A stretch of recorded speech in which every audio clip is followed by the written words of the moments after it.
ಮೌನ ಅನ್ನೋದು ಬಹಳ ಧ್ಯಾನಿಗಳಿಗೆ ಒಂದು ಅತ್ಯಂತ ಪ್ರಿಯವಾದ ಒಂದು ಪದ ಅಂತ ಹೇಳ್ಬೋದು. ಆ ಪದ ಎರಡೇ ಅಕ್ಷರ ಇದ್ರೂ ಆದ್ರೆ ಅದರ ಕೆಲಸ ಅಪಾರ. ಇಲ್ಲಿ ಮೌನ ಅಂತಂದ್ರೆ ಈ ಮಾ ಈ ಮೌನ ಅಂತ ನೋಡ್ರಿ, ಎರಡು ಅಕ್ಷರ. ಇಲ್ಲಿ ಆ ಮಾ ಎರಡಕ್ಕೂ ಸಂಕೇತ ಕೊಡುತ್ತೆ. ಒಂದು ಮಾತು, ಇನ್ನೊಂದು ಮನಸ್ಸು. ಎರಡನ್ನು ನಾವು ಬಂದ್ ಮಾಡಬೇಕು. ಮಾತನ್ನು ನಿಂದಿರಬೇಕು, ಮನಸ್ಸು ಕೂಡ ನಿಂದಿರಬೇಕು. ಅಂದ್ರೆ ಇಲ್ಲಿ ಮನಸ್ಸನ್ನು ನಾವು ಗುರುತಿಸೋದು ಹೇಗೆ ಅಂತಂದ್ರೆ ನಮ್ಮ ಆಲೋಚನೆಗಳ ಮುಖಾಂತರನೇ ನಾವು ಮನಸ್ಸನ್ನು ಗುರುತಿಸ್ತೀವಿ.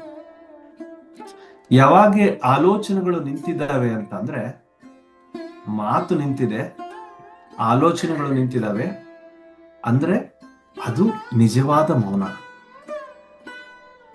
ಎಲ್ಲಿ ಭಾವನೆಗಳು ತೋರಿಸ್ತಾ ಇದ್ದೀವಿ ಅಂದ್ರೆ ಅಲ್ಲಿನೂ ಅದು ಮೌನ ಅಲ್ಲ. ನೀವು ಭಾವನೆಗಳು ವ್ಯಕ್ತಪಡಿಸ್ತಾ ಇದ್ದೀರಿ ಅಂತಂದ್ರೆ ಅಲ್ಲಿನೂ ನಿಮ್ಮ ಮನಸ್ಸು ಕೆಲಸ ಮಾಡ್ತಾ ಇದೆ. ನಿಮ್ಮ ಮನಸ್ಸು ಕೆಲಸ ಮಾಡುತ್ತೆ ಅಂದ್ರೆ ಎಲ್ಲಿ ಮನಸ್ಸು ಸಂಪೂರ್ಣವಾಗಿ ಶೂನ್ಯವಾಗಿರುತ್ತೋ, ಮನಸ್ಸು ಸಂಪೂರ್ಣವಾಗಿ ಶೂನ್ಯವಾಗಿರುತ್ತೋ ಅದು ನಿಜವಾದ ಮೌನ. ಈ ಮೌನ ನಮಗೆ ಧ್ಯಾನದಲ್ಲಿ ಅತ್ಯುತ್ತಮವಾಗಿ ಆಗುತ್ತೆ. ಈ ಮೌನ ಯಾಕೆ ಧ್ಯಾನಿಗಳಿಗೆ ಬಹಳ ಮುಖ್ಯ ಅಂತಂದ್ರೆ, ಧ್ಯಾನದಲ್ಲಿ ಆಗೋದೇ ಮೌನ. ಫಸ್ಟ್ ಏನಾಗುತ್ತೆ, ನಮ್ಮ ಮಾತನ್ನು ಬಂದ್ ಮಾಡೋದಕ್ಕೆ ನಾವು ಬಾಯಿ ಮುಚ್ತೀವಿ, ಕಣ್ಣು ಮುಚ್ತೀವಿ, ಕೈ ಜೋಡಿಸ್ತೀವಿ. ಅದಾದ ನಂತರ ಕ್ರಮೇಣವಾಗಿ ವಿಚಾರಗಳು ನಿಲ್ಲುತ್ತೆ.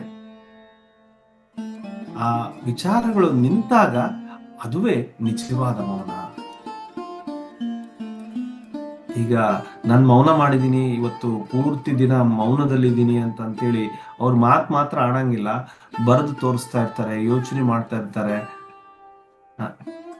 ಎಲ್ಲ ದೃಶ್ಯಗಳು ನೋಡ್ತಾರೆ. ಈವನ್ ದೃಶ್ಯಗಳು ನೋಡಿದ್ರು ಕೂಡ ಅದು ಮೌನ ಆಗಲಾರದು. ಯಾಕಂದ್ರೆ ಕಣ್ಣಿನಿಂದನೂ ನೀವು ದೃಶ್ಯವನ್ನು ನೋಡಿ ಅದನ್ನ ಮನಸ್ಸಿನಿಂದ ಅದನ್ನ ಪ್ರತ್ಯಾಲೋಚನೆ ಮಾಡ್ತಾ ಇದ್ದೀರಿ.